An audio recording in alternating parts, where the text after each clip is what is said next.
जय हिंद दोस्तों, welcome to dream सेवक आईएएस। एक बार आप क्लास टाइम देख लीजिए किस तरह से क्लास टाइम है हमारा। डेली मॉर्निंग को 7 बजे हम जो है भयंकर थ्योरी करते हैं, जिसमें मंडे टू फ्राइडे हमारी क्लासेस चलती है। मोस्ट इंपॉर्टेंट थ्योरी को हमारे एग्जाम पॉइंट ऑफ व्यू से हम लोग क्या करते हैं, उसको देखते हैं और उसका डिस्कशन करते हैं। और सेम टॉपिक पर हर दिन 8 बजे शाम को हम क्या करते हैं, टॉपिक वाइज टेस्ट सीरीज चलाते हैं, जिसमें मंडे से सैटरडे ये टेस्ट सीरीज चलती है। और संडे को जो है क्वेश्चन आंसर सेशन होता है, जिसमें मैं लाइव आता हूँ और आप जो है अपने प्रिपरेशन से रिलेटेड सवाल पूछ सकते हो हमसे, है ना। और हर तरह के एग्जाम अपडेट के लिए आप क्या करो, ड्रीम सेवक आईएएस चैनल को इंस्टाग्राम, फेसबुक, ट्विटर, है ना, और इसके अलावा जो है टेलीग्राम पर जाकर के पीडीएफ के लिए आप उसको वहाँ से जुड़ जाएं, ज्वाइन कर लें। चलिए आइए देखिए, ड्रीम सेवक आईएएस जो है हर एक प्लेटफॉर्म पर अवेलेबल है। आप चाहें तो इसको जो है जाकर के 1 बाय 1 सब पे ज्वाइन कर सकते हैं। टेलीग्राम पर और इंस्टाग्राम पर जरूर जाके ज्वाइन करें, ठीक है।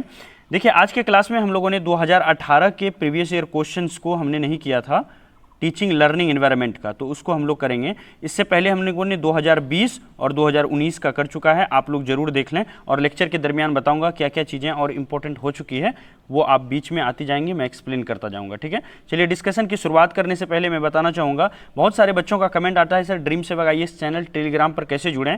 तो जैसे ही आप ड्रीम सेवक आईएएस टेलीग्राम पर सर्च करोगे इस तरह का, है ना, तो वहाँ पर आपको 2 ग्रुप मिलेगा, ये ग्रुप और ये चैनल, दोनों को आपको ज्वाइन कर लेना है। चलिए पहले क्वेश्चन पर आते हैं। हमारा फर्स्ट क्वेश्चन है, अच्छी शिक्षण पद्धति वो है, नंबर ए, जो विभिन्न वर्ग के बालकों के शिक्षण की व्यवस्था के लिए विभिन्न स्तरों की शिक्षण संस्थाएं खोलती है। नंबर बी, जो समाज के प्रत्येक वर्ग के बालक को एक साथ अध्ययन का अवसर प्रदान करती है। नंबर सी, जिसमें ट्यूशन पढ़ने की आवश्यकता बनी रहती है। नंबर सी, जिसमें धन के आधार पर शिक्षा दी जाती है। तो देखिए 2 ऑप्शन तो ऐसे ही बेकार सा लग रहा है, आप ये सी और डी को ऐसे ही एलिमिनेट कर सकते हैं। बच गया हमारा ए और बी। अब इन दोनों को देखना है, अच्छी शिक्षण पद्धति क्या है ये आपको बताना है। तो यहाँ पर देखिए बी ऑप्शन को देखिए, बी ऑप्शन कह रहा है जो समाज के प्रत्येक वर्ग के बालक को एक साथ अध्ययन का अवसर प्रदान करता है, यानी सभी को साथ में लेकर के सभी को समान अवसर प्रदान करता है, वही हमारी शिक्षा पद्धति जो होगी सबसे अच्छी शिक्षा पद्धति होगी। ओके, चलिए नेक्स्ट क्वेश्चन पर चलते हैं। देखिए नेक्स्ट क्वेश्चन पर आने से पहले मैं बताना चाहूँगा, टीचिंग लर्निंग एनवायरनमेंट का फुल कोर्स जो है ड्रीम सेवक आईएएस चैनल पर लॉन्च हो चुका है, जिसमें से फर्स्ट चैप्टर हम लोगों ने कर लिया और उस पर जो टेस्ट सीरीज था उसको भी कर लिया है। ये कोर्स ना सिर्फ Bihar BEd, UP BEd, BHU BEd, बल्कि जितने सारे सीटेट की एग्जामिनेशन देते हैं जो स्टूडेंट, उनके लिए भी काफ़ी इंपॉर्टेंट होने वाला है। तो आप जाकर के प्लेलिस्ट में जरूर देख लीजिएगा। नेक्स्ट क्वेश्चन पर आते हैं। नेक्स्ट क्वेश्चन हमसे पूछा गया है, बालकों में स्वस्थ प्रतिस्पर्धा एवं सहयोगात्मक प्रवृत्ति के विकास के लिए क्या आवश्यक नहीं है। ऑप्शन है ए, खेलों का आयोजन, बी, सांस्कृतिक कार्यक्रम का आयोजन, सी, वाद विवाद, डी, उपरोक्त सभी।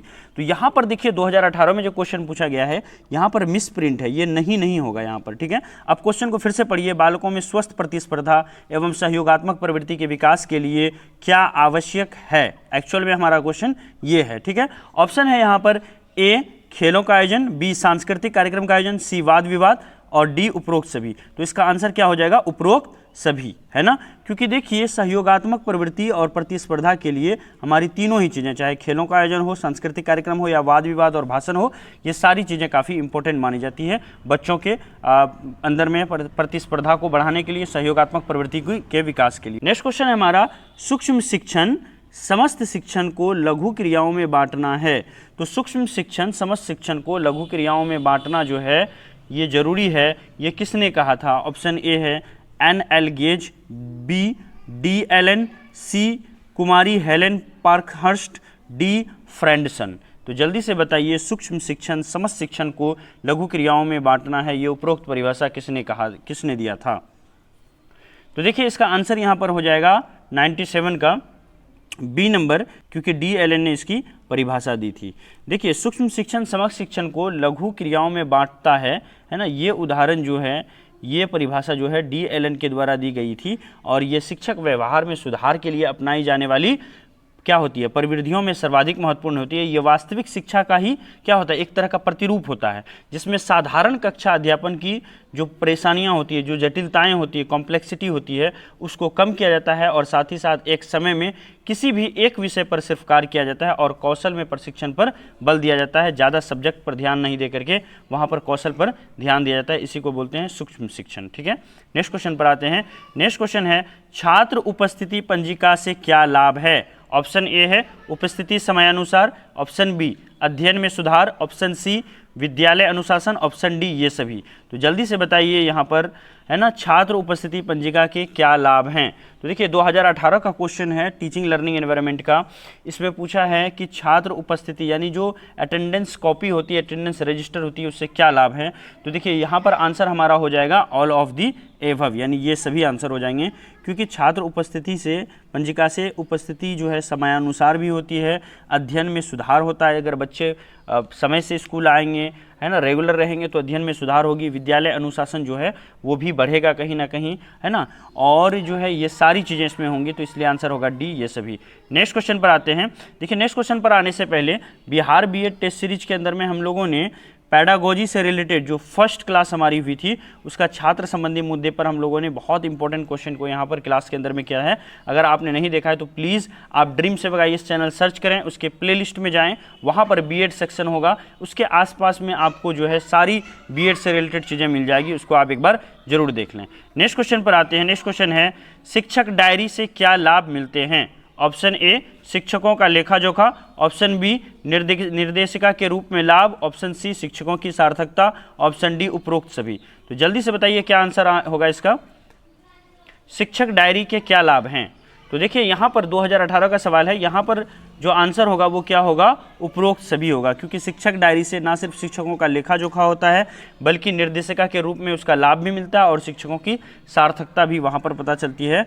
तो यहाँ पर आंसर हो जाएगा डी उपरोक्त सभी। नेक्स्ट क्वेश्चन पर आते हैं। नेक्स्ट क्वेश्चन है अध्यापक को विद्यालय के किस रूप में अभिहित किया जाता है। ऑप्शन ए विद्यालय की आत्मा, ऑप्शन बी विद्यालय का प्रबंधक, ऑप्शन सी प्रशासक और ऑप्शन डी है हमारा विद्यालय का मस्तिष्क। तो बताइए एक विद्यालय के अंदर में जो अध्यापक होता है उसको क्या माना जाता है। तो देखिए यहाँ पर सही आंसर जो होगा मैं आपको बताने जा रहा हूँ वो होगा हमारा ए विद्यालय की आत्मा।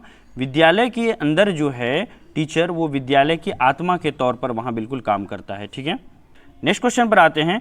नेक्स्ट क्वेश्चन है हमारा पाठ्यक्रम का महत्वपूर्ण कारक क्या है। ऑप्शन ए शिक्षा, बी उद्देश्य, सी मूल्य, डी व्यवसाय। जल्दी से बताइए पाठ्यक्रम का महत्वपूर्ण कारक क्या है, जल्दी से बताइए क्या आंसर होगा। तो देखिए यहाँ पर आंसर हमारा क्या हो जाएगा, यहाँ पर आंसर होगा हमारा बी उद्देश्य। पाठ्यक्रम का जो सिलेबस होता है उसका मेन उद्देश्य क्या, उनका मेन का महत्वपूर्ण कारक क्या होना चाहिए, उद्देश्य को लेकर के होना चाहिए।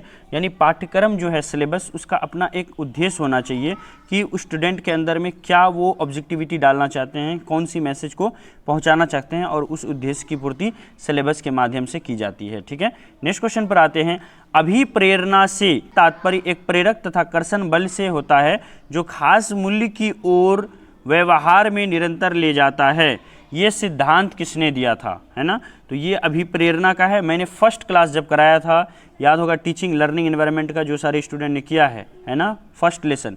देखिए बीएड के अंदर में या सीटेट के अंदर में टोटल हमें 6 चैप्टर पढ़ने हैं कमोबेश। ये 6 चैप्टर का पहला चैप्टर हम लोगों ने जो किया है ना, छात्र संबंधी मुद्दे, वहाँ पर ये सवाल है। तो ये वहीं से लिया गया सवाल है ना। इसका आंसर अगर आप वो वीडियो देखोगे तो वहाँ पर भी मिल जाएगा। तो आंसर क्या हो जाएगा यहाँ पर, ऑप्शन ए है मार्गन, बी किंग, सी विज और डी में ये सभी। जल्दी से बताइए क्या आंसर होगा। तो देखिए यहाँ मैं बता देता हूँ आपको, यहाँ पर आंसर हो जाएगा विज। विज के अनुसार अभिप्रेरणा से तात्पर्य एक प्रेरक तथा कर्षण बल से होता है जो खास लक्ष्य की ओर व्यवहार को निरंतर क्या करता है, लेके जाता है। ठीक है, नेक्स्ट क्वेश्चन पर आते हैं। नेक्स्ट क्वेश्चन 2018 का सवाल है पाठ्य सहगामी क्रियाएं बालकों के विकास में योगदान देती है। पाठ्य सहगामी क्रियाएं बालकों के विकास में योगदान देती है।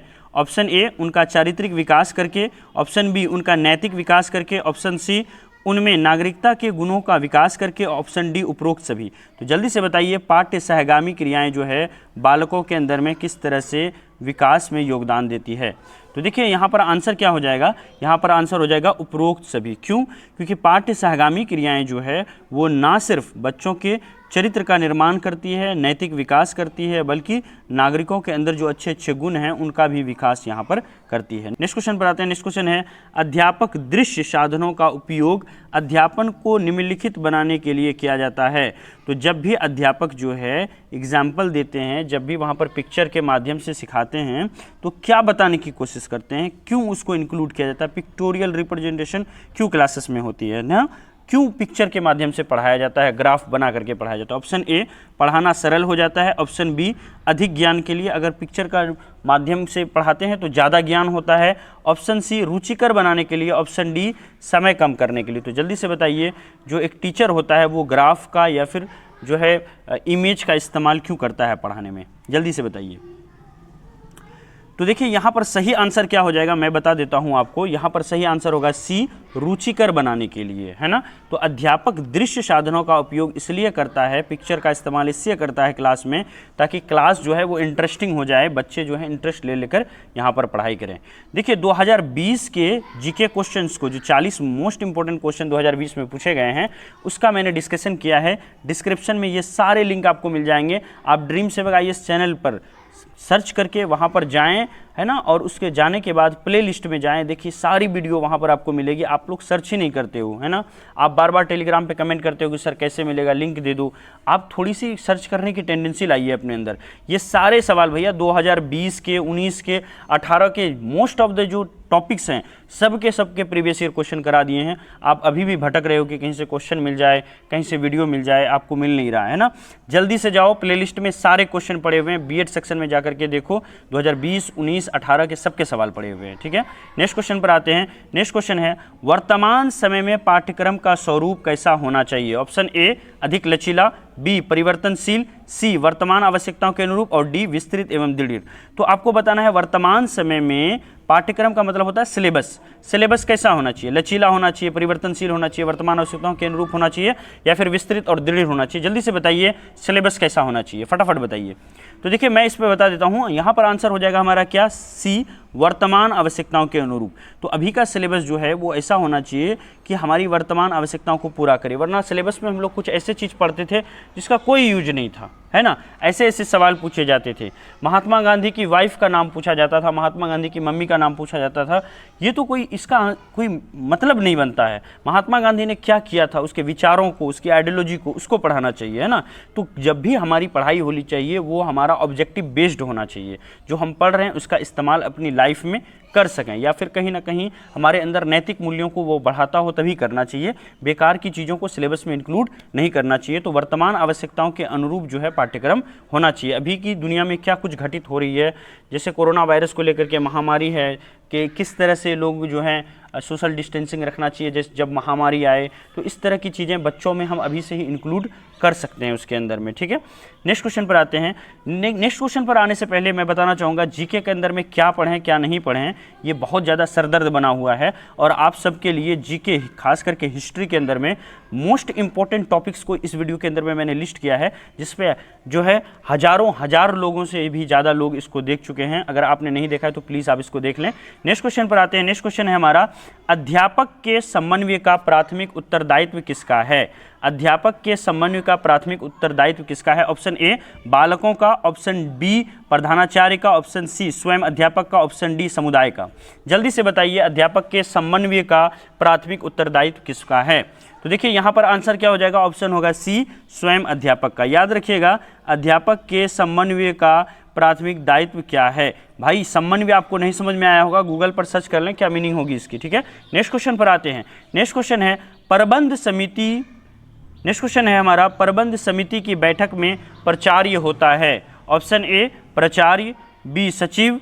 सी, शिक्षक। डी, इनमें से कोई नहीं। जब प्रबंध समिति की बैठक होती है तो वहाँ पर जो हेडमास्टर होते हैं, जो प्रिंसिपल होते हैं, वो किस रूप में बैठते हैं? क्या सिर्फ एक प्राचार्य के रूप में, या फिर वो प्रबंध समिति के सचिव होते हैं, या शिक्षक होते हैं, या इनमें से कोई नहीं? ये आपको आंसर देना है। तो देखिए मैं इसको थोड़ा सा एक्सप्लेन करना चाहूँगा। पहले तो आप प्रबंध समिति को जान लीजिए कि ये प्रबंध समिति होती क्या है स्कूल के अंदर में।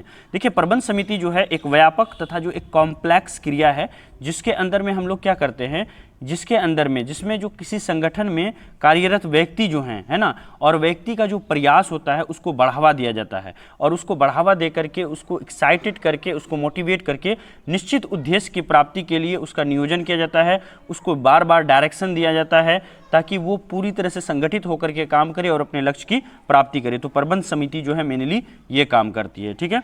अब देखिए यहाँ पर प्रबंध समिति के अंदर में जो एक टीचर होते हैं, प्रधानाचार्य, वो क्या वहाँ पर रोल अदा करते हैं उसको आप समझने की कोशिश कीजिएगा, ठीक है। देखिए वहाँ पर जब ये जाते हैं प्राचार्य, तो ये यहाँ पर जो है इस मीटिंग के अंदर में ये सचिव के तौर पर काम करते हैं। नेक्स्ट क्वेश्चन पर आते हैं। नेक्स्ट क्वेश्चन है हमारा 109, राष्ट्रीय अध्यापक शिक्षा परिषद यानी एनसीटीई की स्थापना कब हुई है? बस इतना सा पूछा है, एनसीटीई की स्थापना कब हुई है ना। तो देखिए यहाँ पर आंसर क्या हो जाएगा, यहाँ पर आंसर होगा हमारा बी 17 अगस्त 1995। इसका मेन उद्देश्य देखिए क्या है, इसका मेन उद्देश्य पूरे देश में अध्यापक शिक्षा प्रणाली को नियोजित करना, उसके समन्वित विकास के लिए नियम बनाना तथा अध्यापक शिक्षा के मानकों एवं स्तरों पर उचित संरक्षण किया जाता है। यह विभिन्न अध्यापक शिक्षा कार्यक्रमों के लिए स्तरों पर निर्धारण करती है और साथ ही साथ अध्यापक शिक्षा संस्थानों को मान्यता प्रदान भी करती है। तो जो स्कूल है उसको मान्यता प्राप्त करना जो है एनसीटीई यानी राष्ट्रीय अध्यापक शिक्षा परिषद का ही है। याद रखिएगा इसकी स्थापना कब हुई है, 17 अगस्त 1995 को। और एडिशनल नॉलेज जो मैंने दिया उसको भी आप ध्यान में रखिएगा। देखिए बिहार बीएड 2020 के जीके के क्वेश्चन को मैंने बहुत अच्छे से यहाँ पर बताया है, इसको बताया है किस तरह से सवाल जो हैं आगे आएंगे, पूरी डिटेल के साथ बताया है। और अंग्रेजी में आपको अगर पूरा नंबर चाहिए तो इस तरह की वीडियोस आप जरूर जाकर के चैनल पर देखें। और इस वीडियो को जो है हजारों लोगों से ज़्यादा लोगों ने अब तक देख चुका है, ठीक है। नेक्स्ट क्वेश्चन पर आते हैं। नेक्स्ट क्वेश्चन है हमारा, आदर्श शिक्षक में कौन कौन से गुण होने चाहिए? एक आदर्श जो शिक्षक होगा उसमें क्या क्या गुण होना चाहिए, फटाफट बताइए मुझे। ऑप्शन है आपके पास, ए नेतृत्व क्षमता, बी व्यावसायिक प्रशिक्षण, सी सहनशीलता, डी ये सभी, है ना। तो आदर्श शिक्षक में भाई क्या गुण होना चाहिए ये आपको बताना है। तो देखिए एक आदर्श शिक्षक के अंदर में ये सारे गुण होने चाहिए, जहाँ पर वो नेतृत्व क्षमता भी होना चाहिए, उनके अंदर लीडरशिप की क्वालिटी होनी चाहिए, वो लीडरशिप का रोल अदा करे ताकि बच्चे उसको as a leader as a role model उसको क्लास में ले, है ना। इसके अलावा व्यावसायिक प्रशिक्षण भी होना चाहिए, है ना, जो एक टीचर की ट्रेनिंग होनी चाहिए, है ना, वो एक प्रोफेशनल ट्रेनिंग भी उनके पास होनी चाहिए, किस तरह से बच्चे को हैंडल करना है, किस तरह से क्लास को चलाना है। उसके अंदर में सहनशीलता भी आनी चाहिए, कभी कभी बच्चे क्लास में ज़ोर से चिल्लाएंगे, शोर करेंगे, बदमाशियाँ करेंगे, है ना, तो उनको एक सहने की कैपेसिटी होना चाहिए। ऐसा नहीं कि बहुत आपा खो करके वो और हद से ज़्यादा आगे बढ़ जाएं और बच्चों पर स्टिक का इस्तेमाल करें, तो ये सारी चीज़ें नहीं होनी चाहिए। तो एक आदर्श शिक्षक में एक अच्छा नेतृत्व क्षमता भी होना चाहिए, प्रोफेशनल ट्रेनिंग भी होनी चाहिए, सहनशीलता भी होनी चाहिए, ये सारी चीज़ें होनी चाहिए। तो आंसर हमारा क्या हो जाएगा, आंसर होगा हमारा डी ये सभी, है ना। नेक्स्ट क्वेश्चन पर आते हैं। नेक्स्ट क्वेश्चन है हमारा, एक व्यवस्थापक के रूप में अध्यापक क्या करता है? याद रखिएगा यहाँ पर अध्यापक नहीं पूछा बल्कि ये पूछा है कि अध्यापक जब एक व्यवस्थापक के रूप में होगा तो वो क्या करता है, जिससे विद्यालय में पठन पाठन एक व्यवस्थित तरीके से संचालित होता रहे, है ना। तो एक अध्यापक जो है जब एक व्यवस्थापक होता है, स्कूल को उसको मैनेज करना पड़ता है, तो वो कौन सा काम करता है जिससे कि स्कूल में पढ़ाई सुचारू रूप से चलती रहे? ऑप्शन ए है आपके पास पाठ्यक्रम का नियोजन, ऑप्शन बी समय सारणी का निर्माण, ऑप्शन सी पाठ्य सहगामी क्रियाकलाप, ऑप्शन डी ये सभी। तो एक स्कूल के अंदर में जो टीचर होता है वो ये सभी काम करते हैं। वो जो है जब एक व्यवस्थापक होता है, वो एक प्रिंसिपल होता है, वो जब एक वहाँ पर क्या करता है, स्कूल को चलाने का काम करता है प्रिंसिपल के एब्सेंट में, तो वो क्या करता है, वो पाठ्यक्रम का निर्धारण भी करता है, नियोजन भी करता है कि पाठ्यक्रम को कैसे ख़त्म किया जाए, कैसे पढ़ाया जाए, समय सारणी टाइम टेबल बनाया जाता है, कौन सी क्लासेस कब लिया जाएगा, कौन से सब्जेक्ट की पढ़ाई कब होगी। इसके अलावा पाठ्य सहगामी क्रियाकलाप यानी पढ़ाई के साथ साथ जो सिंगिंग डांसिंग डिस्कशन होता है उसका भी साथ साथ वो चलाता है। तो ये सारी चीज़ें करता है। तो आंसर होगा हमारा यहाँ पर डी। नेक्स्ट क्वेश्चन पर आते हैं। बालकों में भाषा संप्रेषण की कुशलता के लिए क्या अत्यंत आवश्यक है? बालकों में भाषा संप्रेषण की कुशलता के लिए, बालकों में लैंग्वेज जो है उसकी एबिलिटी जनरेट करने के लिए, अच्छी लैंग्वेज उसके अंदर डालने के लिए, लैंग्वेज उसका इंप्रूव हो सके, इसके अंदर क्या करने की बहुत ज़्यादा ज़रूरत है? ऑप्शन ए है हमारा वाद विवाद प्रतियोगिता, ऑप्शन बी ग्रुप डिस्कशन, है ना, ऑप्शन सी भाषण देना, ऑप्शन डी ये सभी। तो जल्दी से बताइए, बालकों में भाषा संप्रेषण की कुशलता के लिए क्या करना अत्यंत आवश्यक है? तो यहाँ पर आंसर देखिए हमारा हो जाएगा डी ये सभी। अगर हमको भाषा का विकास करना है विद्यार्थियों के अंदर में तो हमको उनको वाद विवाद करवाना पड़ेगा, यानी ग्रुप डिस्कशन वहाँ पर कराना पड़ेगा। आपस में जो है क्वेश्चन आंसर वो करेंगे। भाषण देने के लिए समय समय पर बच्चे को बुलाना पड़ेगा ताकि वो स्पीच दे सके, ताकि उनके अंदर बोलने की जो डर है लोगों के सामने वो ख़त्म हो सके। तो इस तरह से आंसर होगा डी ये सभी। देखिए 2018 का क्वेश्चन टीचिंग लर्निंग एनवायरनमेंट का मुझे कहीं ना कहीं थोड़ा बहुत ईजी लगा, क्योंकि उसमें बहुत सारे 5-7 क्वेश्चन तो ऐसे हैं भैया, 8 क्वेश्चन तो ऐसे हैं जिसका आंसर ये सभी होगा। आपको पढ़ के ही लग जाएगा कि ये सारी चीज़ें होनी चाहिए, ठीक है। तो बहुत ईजी क्वेश्चन मुझे लग रहा है कि 2018 में आया था। नेक्स्ट क्वेश्चन पर आते हैं। छात्र अपने कार्य को सही दृष्टिकोण अपनाए, इसके लिए अध्यापकों को क्या करना चाहिए? ऑप्शन ए छात्रों की सहायता करनी चाहिए, बी स्वयं एक उदाहरण बनना चाहिए, सी ए और बी दोनों, और डी इनमें से कोई नहीं। तो जल्दी से बताइए, छात्र अपने कार्य को सही दृष्टिकोण अपनाए, इसके लिए अध्यापक को क्या करना चाहिए? तो देखिए मैं यहाँ पर बता देता हूँ, इसके लिए अध्यापक को जो है वो दोनों ही काम करना चाहिए। छात्रों की सहायता भी करनी चाहिए और स्वयं एक उदाहरण, एक रोल मॉडल बन करके विद्यार्थियों के सामने आना चाहिए। तो इस तरह से हमारा आंसर होगा सी, इस तरह से हमारा आंसर होगा सी, ए और बी दोनों। नेक्स्ट क्वेश्चन पर आने से पहले देखिए, बिहार बीएड से रिलेटेड जो इंपॉर्टेंट टॉपिक है, क्या पढ़ना है क्या छोड़ना है, जीके के पॉलिटिकल के अंदर में, सिविक्स के अंदर में भी हुआ क्या कि जब मैंने हिस्ट्री का ये वीडियो डाला तो बच्चों ने बहुत कमेंट किया कि प्लीज़ सर आप सिविक्स ज्योग्राफी पर बना दीजिए। तो अभी तक तो ज्योग्राफी पर मैं नहीं बना पाया हूँ, या आप लेट देख रहे होंगे तो बन चुका होगा, है ना। तो देखिए पॉलिटिकल पर बन चुका है, और पॉलिटिकल पर मैंने एक चैप्टर राष्ट्रपति प्रेसिडेंट को भी पढ़ाया। आपने नहीं देखा है तो वहाँ पर जाकर के आप डिस्क्रिप्शन में लिंक है, या प्ले स्टोर से जाकर के, या फिर आप जो है डिस्क्रिप्शन में लिंक है, या फिर आप ड्रीम सेवक आईएएस के प्ले लिस्ट में जाकर के देख सकते हैं। नेक्स्ट क्वेश्चन है हमारा, प्रभावी एवं सफल शिक्षण के लिए सर्वाधिक आवश्यक है। ऑप्शन ए साहित्यिक भाषा का अधिक प्रयोग, ऑप्शन बी श्यामपट्ट का अधिक प्रयोग, सी व्यवहारिक उदाहरणों द्वारा विषय को स्पष्ट करना, ऑप्शन डी विद्यार्थियों को अधिक नोट्स लिखवाना। तो जल्दी से बताइए, प्रभावी एवं सफल शिक्षण के लिए सर्वाधिक आवश्यक क्या है, सबसे ज़्यादा इंपॉर्टेंट क्या है?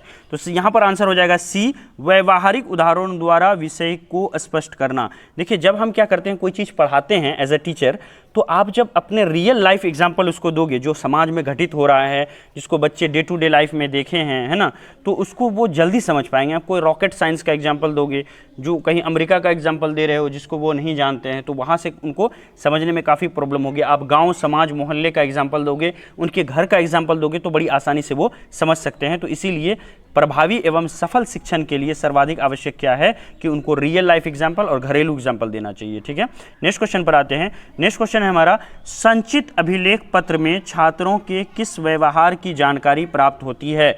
संचित अभिलेख पत्र जब तैयार किया जाता है, यानी जब रिजल्ट तैयार किया जाता है, तो बच्चों के अंदर की क्या बात पता चलती है? ऑप्शन ए योग्यताओं की, ऑप्शन बी शैक्षिक प्रगति की, सी अभिरुचियों की, डी ये सभी। तो यहाँ पर आंसर क्या होगा? डी ये सभी होगा, है ना, क्योंकि जो हमारा संचित अभिलेख होता है उसमें योग्यता की भी जानकारी, शैक्षिक प्रगति की भी और अभिरुचि की भी जानकारी मिलती है। नेक्स्ट क्वेश्चन पर आते हैं, निम्नलिखित में से कौन सा तत्व शिक्षण अधिगम प्रक्रिया में से संबंधित है? तो शिक्षण अधिगम से बहुत सारे सवाल हर एक साल पूछे जाते हैं, इसको हम क्लास में भी कवर करेंगे और किया भी है हमने फर्स्ट लेक्चर के अंदर में, और भी इसको बाद में पढ़ेंगे। तो यहाँ पर बताइए कि निम्नलिखित में से कौन शिक्षण अधिगम प्रक्रिया से संबंधित है? ऑप्शन ए पाठ प्रस्तुतिकरण, बी निदान, सी उपचारात्मक शिक्षण, डी ये सभी। आपको बताना है कौन सा तत्व शिक्षण अधिगम प्रक्रिया से संबंधित है। तो देखिए इसका भी आंसर हमारा हो जाएगा डी ये सभी, क्योंकि शिक्षण अधिगम प्रक्रिया में पाठ्य प्रस्तुतिकरण भी आता है, जो बच्चों के क्वेश्चन होते हैं उसका आपको हल भी करना पड़ता है, सॉल्व भी करना पड़ता है, निदान करना पड़ता है, सी उपचारात्मक शिक्षण भी देना पड़ता है, और डी ये सभी। तो ये तीनों आंसर होगा, तो इसलिए हमारा आंसर और नंबर होगा डी ये सभी। नेक्स्ट क्वेश्चन पर आते हैं। नेक्स्ट क्वेश्चन है, दंड अनुशासन व्यवस्था का साधन है? ऑप्शन ए सकारात्मक, बी प्रकाश व्यवस्था, सी साज सज्जा, डी ये सभी। तो आपको बताना है दंड अनुशासन व्यवस्था का साधन है। तो देखिए दंड जो है वो अनुशासन व्यवस्था का, मैंने बताया था क्लास के अंदर में, साज सज्जा होगा इसका। नेक्स्ट क्वेश्चन पर आते हैं। नेक्स्ट क्वेश्चन है, विद्यालय की भौतिक प्रयोगशाला है, विद्यालय की भौतिक प्रयोगशाला निम्नलिखित में से कौन है? ऑप्शन ए नेतृत्वकर्ता, बी शिक्षण कक्ष, सी पुस्तकालय, डी म्यूजियम। जल्दी से बताइए विद्यालय की भौतिक प्रयोगशाला कौन सी है? तो बताइए क्या आंसर होगा? इसमें से आंसर हमारा हो जाएगा सी पुस्तकालय। तो विद्यालय की भौतिक प्रयोगशाला कुछ और नहीं बल्कि क्या है, हमारा पुस्तकालय है। देखिए यहाँ पर बिहार बीएड से रिलेटेड राष्ट्रपति को हमने बहुत अच्छे से थ्योरी के अंदर में कवर किया है, और इसके साथ साथ मैंने एमसीक्यू भी करवाया है, तो आपने नहीं देखा है डिस्क्रिप्शन में लिंक होगा, वहाँ से आप देख लें। नेक्स्ट क्वेश्चन पर आते हैं, विद्यालय कार्य को उपयुक्त तरीके से चलाने के लिए सर्वोत्तम विधि कौन सी है? ऑप्शन ए जनतांत्रिक, बी स्वशासन, सी प्रशासनिक, और डी तानाशाही। तो विद्यालय कार्य को सुचारू रूप से चलाने के लिए सबसे अच्छी जो विधि होगी वो होगी हमारी जनतांत्रिक विधि। जनतांत्रिक विधि के द्वारा विद्यालय को उपयुक्त तरीके से संचालित किया जा सकता है, और ये सर्वोत्तम विधि है, तथा इसकी विधि के द्वारा जो है विद्यालय की कार्य प्रणाली में सुधार भी आता है, ऐसा स्टडी से पता चला है, और साथ ही शिक्षण अधिगम की दृष्टि से भी यह विधि क्या होती है, सबसे उपयुक्त मानी जाती है, इस बात को आप याद रखिएगा। नेक्स्ट क्वेश्चन पर चलते हैं। नेक्स्ट क्वेश्चन है हमारा, असेंबली हॉल की लंबाई चौड़ाई का निर्धारण किस आधार पर किया जाता है? जो हमारा प्रेयर हॉल होता है, असेंबली हॉल होता है, उसका निर्धारण कितनी लंबी होनी चाहिए, कितनी चौड़ी होनी चाहिए, ये किस आधार पर किया जाता है? ऑप्शन ए, उपलब्ध भूमि के आधार पर। भाई हमारे पास जितनी भूमि होगी हम उसी हिसाब से छोटे बड़े रखेंगे, है ना, ये क्या होगा, गलत होगा। ऑप्शन बी, संसाधनों के आधार पर, हमारी जितनी कैपेसिटी है उसी हिसाब से हम बड़े छोटे रखेंगे, ये भी गलत होगा। ऑप्शन सी, वित्त स्थिति के अनुसार, है ना, विद्यालय की स्थिति कैसी है, विद्यालय की स्थिति कैसी है, क्या वो रिच है विद्यालय या फिर पुअर विद्यालय है, कहने का मतलब बजट छोटा या बड़ा है, उस हिसाब से, ये भी क्या होगा, रॉन्ग होगा। आंसर हमारा होगा डी, छात्रों के आधार पर। अगर छात्रों की संख्या ज़्यादा होगी तो विद्यालय के अंदर में जो असेंबली हॉल है उसकी लंबाई चौड़ाई ज़्यादा होगी, अगर छात्रों की संख्या कम है तो इसको कम भी रखा जा सकता है ना। देखिए ड्रीम सेवक आईएएस चैनल आपको टेलीग्राम पर ज्वाइन करने के लिए ग्रुप से बहुत ज़रूरी है, आप स्टडी के लिए ज्वाइन करें, क्योंकि सारे डिस्कशन जो हैं, सारी चीज़ें वहीं पर हम लोग करते हैं। तो आप टेलीग्राम पर ड्रीम सेवक आईएएस बस सर्च करें और ये दोनों चीज़ों को ज्वाइन कर लें, ठीक है। ड्रीम सेवक आईएएस आपको फेसबुक पर भी मिलेगा, इंस्टाग्राम पर भी है, और इसके अलावा ट्विटर और टेलीग्राम पर भी है। यूट्यूब पर आप देख रहे हैं, प्लीज़ जिन लोगों ने सब्सक्राइब नहीं किया है, नए हैं तो अभी और इसी पर सब्सक्राइब कर लें। वीडियो हेल्पफुल लगा हो तो लाइक करें और कमेंट में ज़रूर बताएं कि वीडियो आपको कैसा लगा, क्या इस तरह के और वीडियोज़ आने चाहिए आपके लिए या नहीं आने चाहिए, ठीक है। तो इंस्टाग्राम पर जरूर जाकर के ड्रीम सेवक आईएएस को आप फॉलो करें, इंस्टेंट रिप्लाई आपको इंस्टाग्राम पर मिलेगा, ठीक है। Thank you so much, have a nice day.